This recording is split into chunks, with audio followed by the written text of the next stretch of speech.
បាទសូមជំរាបសួរបងប្អូនថ្ងៃនេះខ្ញុំមកនិយាយពីបញ្ហាឡើងកម្ដៅរវាងខ្មែរថៃបាទស្ថានភាពមើលទៅមិនទាន់ល្អប្រសើរទេពីមួយថ្ងៃទៅមួយថ្ងៃគឺឡើងកម្ដៅរហូត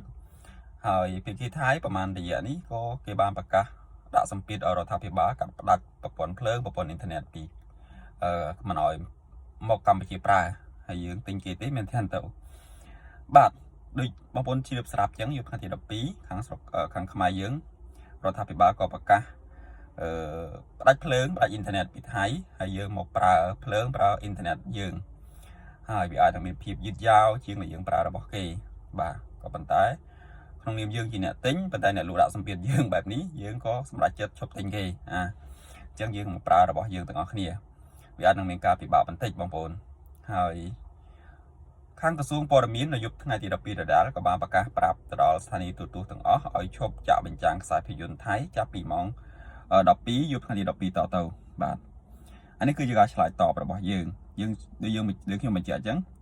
ប្រព័ន្ធភ្លើងប្រព័ន្ធអ៊ីនធឺណិតខ្សែភាពយន្តត្រូវចាំថាខ្មែរទិញសិទ្ធិ